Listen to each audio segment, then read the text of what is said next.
Hello everyone, animation aggregate के एक और नए वीडियो में आप सभी का स्वागत है। आज के इस वीडियो में हम पिलो मॉडल करने वाले हैं और इसे मॉडल करने के लिए ना हम एनक्लॉथ का यूज़ करने वाले हैं। बहुत ही सिंपल सा टेक्निक है, एनक्लॉथ की हेल्प से हम पिलो बहुत इजीली मॉडल कर सकते हैं। लेकिन जब हमारे पास कोई कॉन्सेप्ट होता है तो उससे हमें मैन्युअली स्कल्प्ट करना होता है। और पिलो जब हम मॉडल करते हैं ना, जब बेसिक भी पिलो की अगर हम बात करते हैं तो इसमें भी है ना काफ़ी रिंकल्स और बाकी ये जो फोल्ड्स होती है इन्हें मॉडल करना थोड़ा सा टफ हो जाता है। लेकिन एक बेसिक सा पिलो अगर मैं देखता हूँ और एनक्लॉथ की अगर हम हेल्प लेते हैं तो बहुत सिंपली हम इसे मॉडल कर सकते हैं। ओके, सो यहाँ पे मैं क्विक न्यू सीन ले लेता हूँ। ओके, एंड यहाँ आने के बाद यहाँ से क्यूब क्रिएट कर लेंगे और क्यूब का डायमेंशन मैं सेट कर लेता हूँ। यूजुअली हम रेक्टेंगुलर शेप्स यूज़ करते हैं, तो यहाँ पे मैं एक रेक्टेंगल का शेप क्रिएट कर लेता हूँ 5/3 एंड यहाँ पे हाइट में मैं इसे 0.01 कर देता हूँ ताकि ये फ्लैट हो जाए। ओके, एंड यहाँ पे हमें ऑब्वियसली इसे एनक्लॉथ में कन्वर्ट करना है, तो एनक्लॉथ में अगर हमें करना है तो यहाँ पे हमें सब डिविजन्स की ज़रूरत पड़ेगी। ओके, तो यहाँ पे मैंने विड्थ एंड डेप्थ में ले लिया और हाइट में मैं 2 सब डिविजन्स ले रहा हूँ। ओके, तो वो एंड में हम देखेंगे कि हमने 2 क्यों रखे हैं यहाँ पे। एंड यहाँ पे अब हमें इसे कन्वर्ट करना है क्लॉथ में। ओके, सो यहाँ मॉडलिंग मेन्यू सेट से एफएक्स के मेन्यू सेट में आ जाएंगे और यहाँ पे क्लॉथ एंड क्लॉथ का ऑप्शन है और यहाँ होता है क्रिएट एंड क्लॉथ। अगर हम क्रिएट एंड क्लॉथ कर लेंगे तो ऑब्वियसली यहाँ पे हमारा न्यूक्लियस सिस्टम क्रिएट हो जाएगा और जब भी न्यूक्लियस सिस्टम क्रिएट होता है तो वो डिफॉल्ट ग्रेविटी 9.8 क्रिएट करेगा।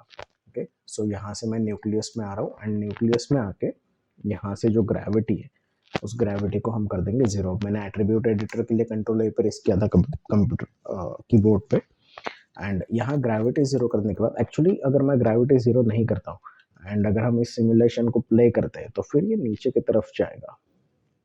ओके, तो मैं नहीं चाहूँगा कि ये नीचे की तरफ मूव हो, तो इसलिए मैंने यहाँ से ग्रेविटी को ऑफ कर दिया था। सो गो बैक एंड 0 एंड यहाँ पे एक और एट्रीब्यूट होता है, वो होता है प्रेशर।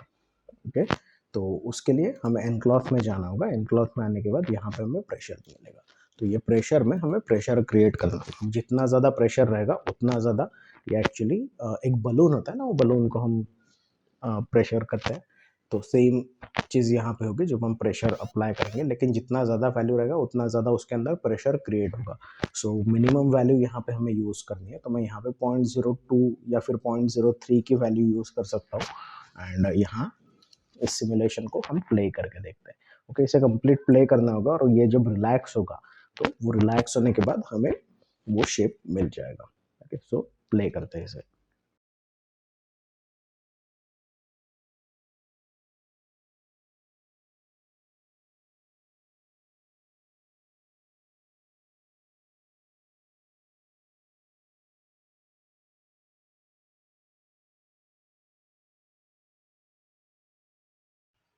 ओके, यहाँ पे इसका जो प्रेशर है वो कंप्लीट हो गया। अब ये स्लोली रिलीज करेगा इस प्रेशर को।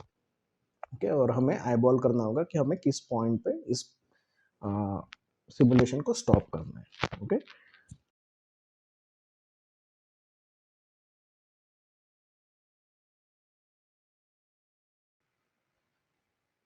अब यहाँ पे अगर हम देखते हैं ना तो ये रिंकल्स यहाँ से थोड़े से रिड्यूस हो रहे हैं एंड ये जो शेप है ये थोड़ा सा नीचे की तरफ रिलैक्स हो गया है। तो ये इस स्टेज में आके मैं इसे पॉज कर देता हूँ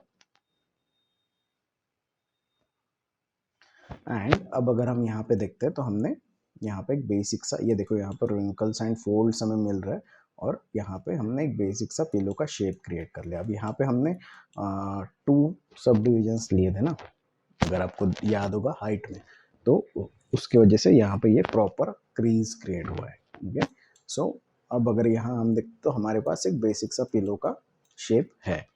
तो अब मैं इसे सिलेक्ट कर लूँगा, इसे मैं डुप्लीकेट कर लूँगा। ओके, और ये डुप्लीकेट वाला हम रखेंगे और बाकी के जो है वो हम डिलीट कर देंगे ताकि यहाँ से न्यूक्लियस सिस्टम रिमूव हो जाए। तो अब यहाँ पे हमारे पास एक बेसिक पिलो अवेलेबल है। ओके, सो बहुत ही सिंपल टेक्निक है और इस टेक्निक से हम easily cushions and weddings create कर सकते हैं। सो होप आपको वीडियो पसंद आया होगा और आप चैनल को लाइक एंड सब्सक्राइब जरूर करोगे।